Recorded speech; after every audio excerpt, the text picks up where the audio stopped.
Hi friends, welcome to Zen Talk channel. இன்றைக்கி நம்ம என்ன பார்க்க போகிறோம் அப்படின்னா, சேமியா வச்சு தான் என்ன செய்ய போகிறோம் அப்படின்னா ஒரு கிச்சடி பண்ண போகிறோம். அதுக்கு இன்றைக்கி நான் வந்து அரிசி சேமியா செலக்ட் பண்ணியிருக்கேன். சேமியாலே நிறைய டிஃப்ரெண்ட் வெரைட்டிஸ் இருக்குது. நம்ம சாதாரணமாக எப்போவுமே யூஸ் பண்ணுறது வந்து வறுத்த சேமியான்னு இருக்கும். அது வந்து உப்புமாவுக்கு யூஸ் பண்ணுவோம். அதிலே இப்போ வந்து நிறைய டைப்ஸ் வந்துடுச்சு.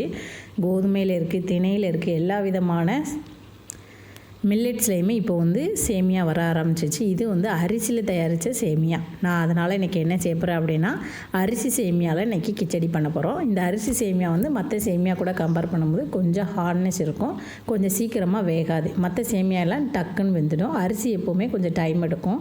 அதே மாதிரி தான் இந்த அரிசி சேமியாவும். இந்த அரிசி சேமியாவை நான் வந்து எல்லாத்தையுமே நல்லா ப்ரோக் பண்ணிவிட்டேன். அதாவது உடச்சி விட்டுட்டு கொஞ்சமாக அந்த சேமியா முங்குற அளவுக்கு தண்ணி ஊற்றி ஊற வச்சுக்கோங்க. மற்ற சேமியாவில் 5லேருந்து 10 செகண்ட்லேயே என்ன செஞ்சிடும் அப்படின்னா நல்லா சாஃப்ட் ஆகிடும். இந்த சேமியா வந்து ஒரு அரை மணி நேரமாவது ஆகும். நூடுல்ஸ் மாதிரி நல்லா சாஃப்ட் ஆகணும். இப்போது வந்து இது வந்து நூடுல்ஸ்னு சொல்லுவாங்க. அதாவது சேமியாவை வந்து நூடுல்ஸ் அப்படின்னும் ஒரு சிலர் சொல்லுவாங்க. இன்றைக்கி வந்து நான் கூடுதலாக முதல்ல கொஞ்சமாக ஊற்றி ஊற வச்சுட்டேன். அதுக்கப்புறமா இதையும் சேர்த்து கூடுதலாக போட்டு நான் என்ன செஞ்சுருக்கேன் அப்படின்னா ஊற வச்சுருக்கேன். இந்த அளவுக்கு தண்ணி நிறையா ஃபில் ஆனதுக்கப்புறமா நீங்கள் என்ன செஞ்சுக்கலாம் அப்படின்னா ஊற வச்சு எடுத்துக்கோங்க. குறைய வேணும்னா நீங்கள் குறைய செஞ்சுக்கலாம். இல்லை சாதாரண சேமியாலாம் ஒரு 5லேருந்து 10 நிமிஷத்துலேயே ஊறிடும். நீங்கள் அதுலேயுமே இது கண்டிப்பாக ட்ரை பண்ணலாம். எந்த சேமியாவாக இருந்தாலும் இது செய்யலாம். இப்போ வந்து ஒரு 3 முட்டையும் நான் அவிய போட்டிருக்கேன். பாருங்கள், இது இன்னும் ஊறலை. நல்லா 10 நிமிஷத்துக்கு தாண்டியே ஆகிடுச்சு. இன்னும் நல்லா ஊறாமல் தான் இருக்குது. சரின்னு சொல்லிட்டு இன்னொரு வாட்டி நல்லா மிக்ஸ் பண்ணி விட்டுருக்கேன்.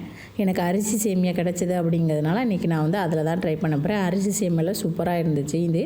இப்போ பாருங்கள், ஓரளவு நல்லா சாஃப்ட் ஆகிடுச்சு. ஒரு அரை மணி நேரம் ஆகிடுச்சு இது ஊறுறதுக்கு. இப்போ இது நல்லா சாஃப்டான அப்புறம் இன்னும் கொஞ்சம் சாஃப்ட்னஸ் வேணும் அப்படிங்கிறதுனால நான் அப்படியே வச்சுட்டேன். நல்ல சாஃப்ட் ஆகணும். நம்ம கை பிணையப்போ நல்லா சாஃப்டாக ஆகிடணும், உடையக்கூடாது. நல்ல நூலாக நூடுல்ஸ் மாதிரி ஆகிடணும். இப்போ ஒரு இட்லி பாத்திரத்தில் அந்த மாதிரி நல்ல சாஃப்ட் ஆனதுக்கப்புறமா வேக வச்சு எடுத்துக்கலாம். இந்த மாதிரி வேக வச்சுட்டு அதுக்கப்புறமா நீங்கள் செஞ்சீங்க அப்படின்னா இந்த கிச்சடி வந்து ரொம்ப சூப்பராக இருக்கும். நம்ம வந்து உப்புமா வந்து சிலர் வந்து தண்ணி ஊற்றி அது கூடவே இந்த சேமியா வச்சு கிண்டி செஞ்சுடுவாங்க. இன்றைக்கி ஒரு டிஃப்ரெண்ட் டைப் ஆஃப் சேமியா தான் நம்ம வந்து ட்ரை பண்ண போகிறோம். சின்ன பிள்ளைங்கள்லாம் இதை வேக வச்சு நீங்கள் அப்படியே சீனியும் தேங்காயும் போட்டு கொடுத்தீங்க அப்படின்னா சூப்பராக விரும்பி சாப்பிடுவாங்க. இப்போ நான் வந்து இது வந்து 2 இட்லி பாத்திரத்தில் வச்சுருக்கேன். ஒன்றில் ஃபஸ்ட்டு ஃபில் பண்ணியாச்சு. இப்போ அடுத்து உள்ளதுலேயும் மீதியும் ஃபில் பண்ணிக்கோங்க. இந்த மாதிரி ஃபில் பண்ணிவிட்டு அதுக்கப்புறமா நம்ம என்ன செஞ்சணும் அப்படின்னா ஆவியில் வேக வச்சு எடுக்கணும். இட்லி வேக வைக்கிற மாதிரி இதையும் வேக வச்சு எடுத்துக்கோங்க. ராகி சேமியாவில் இதே மாதிரி நான் வந்து செஞ்சுருக்கேன். ராகி சேமியாவை இந்த மாதிரி வேக வச்சு உப்புமா செஞ்சோம் அப்படின்னாலும் சூப்பராக இருக்கும். இது வந்து அரிசி சேமியா. இப்போ இதில் இருக்க தண்ணி எல்லாமே நம்ம தூர யூஸ் பண்ணிக்கலாம். இப்போ இதை வந்து இட்லி பாத்திரத்தில் நான் வேக வச்சுட்டேன். நம்ம ஊற வச்சுருக்கோம் அப்படிங்கிறதுனால சீக்கிரம் வெந்துடும். ஊற வைக்கலை அப்படின்னா அது வந்து வேகாது. இப்போ இதுக்கு வந்து ஒரு 3 முட்டையும் நான் வேக வச்சு எடுத்துருக்கேன். இது கூட நான் என்னெல்லாம் சேர்க்க போகிறேன் அப்படின்னா வெங்காயம், கேரட், அப்புறமா முருங்கைக்கீரை, அதுக்கப்புறமா 3 முட்டை வேக வச்சு அவிச்சு எடுத்த முட்டை 3 சேர்த்துருக்கேன். முட்டையை நல்லா கிரேட் பண்ணி எடுத்துக்கலாம். முட்டையை இந்த மாதிரி திருகிட்டிங்க அப்படின்னா அது வந்து நல்லா சாஃப்ட் ஆகிடும். அப்படி இல்லாமல் கொஞ்சமாக கட் பண்ணி போட்டோம் அப்படின்னா அது வந்து கொஞ்சம் டிஃப்ரெண்ட்டாக இருக்கும். அதனால் நான் என்ன செஞ்சுருக்கேன் அப்படின்னா இந்த மாதிரி திருகி வச்சு நல்லா என்ன செஞ்சுட்டேன் அப்படின்னா முட்டையை நல்லா திருகி எடுத்தாச்சு. பாருங்கள், இந்த அளவுக்கு நல்லா முட்டை வந்து சூப்பராக வந்துடுச்சு. அவிச்ச முட்டை அப்படிங்கிறதுனால டேஸ்ட்டாக இருக்கும். சிலர் வந்து ஃப்ரை பண்ணி போடுவாங்க. நான் இன்றைக்கி அவிச்ச முட்டை தான் சேர்க்க போகிறேன். ஒரு பேனில் எண்ணெய் சேர்த்துக்கோங்க, கடுகு சேர்த்துக்கோங்க. இப்போ இந்த சேமியாவும் பாருங்கள் வெந்துடுச்சு. ஒன்று எடுத்து செக் பண்ணி பாருங்கள், சேமியா நல்லா வெந்திருக்கணும். இன்னும் கொஞ்சம் வேகலைன்னா வேக வச்சு எடுத்துக்கோங்க. கருவேப்பிலையும் மிளகாய் சேர்த்தாச்சு, வெங்காயமும் சேர்த்தாச்சு. அது கூடவே நான் முருங்கைக்கீரையும் சேர்த்துருக்கேன். முருங்கைக்கீரையும் நல்லா சீக்கிரத்தில் என்ன ஆகிடும் அப்படின்னா வெந்துடும். அதனால் முருங்கைக்கீரையும் அது கூட கொஞ்சமாக டிஃப்ரெண்ட் ஃப்ளேவர் கிடைக்கும் அப்படிங்கிறதுக்காக சேர்த்துருக்கேன்.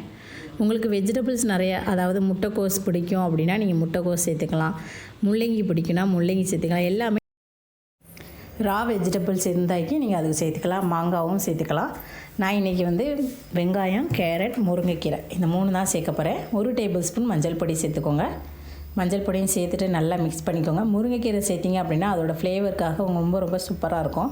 இப்போ நம்ம வேக வச்சு எடுத்த அரிசி சேமியாவை என்ன செஞ்சுக்கலாம் அப்படின்னா இது கூட சேர்த்துக்கலாம். இப்போ இந்த துணியிலேருந்து ஒரு பிளேட்டுக்கு மாற்றிக்கோங்க. அப்படி இல்லைன்னா நீங்கள் என்ன செஞ்சுக்கலாம் அப்படின்னா அப்படியே நீங்கள் சேர்க்கனாலும் சேர்த்துக்கலாம். நான் இதை வந்து ஒரு பவுலுக்கு மாற்றிட்டு அதுக்கப்புறமா என்ன செய்ய போகிறேன் அப்படின்னா பேனுக்கு மாற்ற போகிறேன். பாருங்கள், இதுவே ஒரு சூப்பரான இடியாப்பம் டேஸ்ட்டுக்கு வந்துடுச்சு.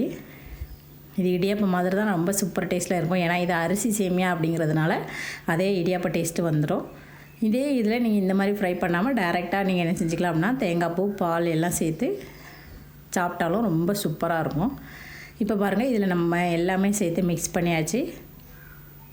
அது கூட ஒரு 3 டேபிள் ஸ்பூன் நெய் சேர்த்துக்கோங்க. லாஸ்ட்டில் நெய் சேர்த்துட்டு அதுக்கப்புறமா கேரட், நீங்கள் மாங்காய் இருந்துச்சுனாலும் மாங்காவும் சேர்த்துக்கோங்க. தேங்காய் திருவி சேர்க்கணுனாலும் நீங்கள் தேங்காய் திருவி சேர்த்துக்கோங்க.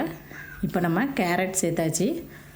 இதுக்கு மேலே நான் என்ன சேர்ப்பேன் அப்படின்னா நான் வந்து ஏற்கனவே கிரேட் பண்ணி வச்சுருக்கிற முட்டையை இது கூட சேர்த்துட்டேன். இது கூடவே மசாலா ஸ்பைசஸ் வந்து நூடுல்ஸ் மசாலா இருந்துச்சுன்னா நீங்கள் நூடுல்ஸ் மசாலா சேர்த்துக்கோங்க. நூடுல்ஸ் மசாலா இல்லை அப்படின்னா சிக்கன் மசாலா இல்லைன்னா மட்டன் மசாலா 1 டேபிள் ஸ்பூன் சேர்த்திங்க அப்படின்னா ரொம்ப டேஸ்ட்டே தூக்கலாக மாறிடும். கண்டிப்பாக இந்த ஸ்பைசஸ் சேர்க்கணும். இப்போ இது எல்லாம் சேர்த்ததுக்கப்புறமா நல்லா மிக்ஸ் பண்ணிக்கோங்க. நெய் ஊற்றிட்டோம் அப்படின்னா நல்ல சூப்பர் டேஸ்ட்டில் மாறிடும். காரம் கம்மியாக இருக்குது அப்படின்னு நினச்சிங்கன்னா நீங்கள் வந்து வத்தல் பொடி சேர்த்துக்கோங்க. நான் 2 மிளகாய் போட்டிருந்தேன். காரம் கொஞ்சம் கம்மியாக இருந்துச்சு அப்படிங்கிறதுனால நான் என்ன செஞ்சுருக்கேன் அப்படின்னா வத்தல் பொடி சேர்த்துருக்கேன். ஒரு கலர்ஃபுல்லான கிச்சடி, அதாவது அரிசி சேமியாவில் ஒரு சூப்பரான கிச்சடி செஞ்சாச்சு. ரொம்ப சூப்பராக இருக்கும். நீங்களே இந்த மாதிரி ட்ரை பண்ணி பாருங்கள். கடைசியில் நம்ம வந்து கொத்தமல்லி தலையை போட்டு இறக்கி வச்சிடலாம். தேங்காய் திருகல் பிடிக்கும் அப்படிங்கிறவங்க தேங்காவை திருகிட்டு இதுக்கு மேலே லைட்டாக சேர்த்துக்கோங்க. நட்ஸ் வேணும்னாலும் நீங்கள் சேர்த்துக்கலாம். நான் இன்றைக்கி நட்ஸ் எதுவுமே சேர்க்கலை. இந்த மாதிரி தான் டைரெக்டாக செஞ்சு முடித்தாச்சு. இதுக்கு நீங்கள் காம்பினேஷனாக சட்னி யூஸ் பண்ணிக்கலாம். இது அப்படியே சாப்பிடனாலும் சாப்பிட்டுக்கலாம். ஒரு சூப்பரான ஹெல்த்தியான பிரேக்ஃபாஸ்ட் ரெசிபி, அதுவும் சேமியா வச்சு இந்த மாதிரி ஒரு கிச்சடி ரெசிபி சூப்பராக செஞ்சாச்சு. இந்த வீடியோ பிடிச்சிருந்தால் லைக் பண்ணுங்கள், ஷேர் பண்ணுங்கள், மறக்காமல் சப்ஸ்கிரைப் பண்ணுங்கள். இந்த வீடியோ எந்த அளவுக்கு உங்களுக்கு யூஸ்ஃபுல்லாக இருந்துச்சு அப்படிங்கிறதையும் மறக்காமல் கமெண்ட் செக்ஷனில் இருக்கிற ரேட்டிங்கை ஓட் பண்ணிடுங்க. தேங்க்யூ.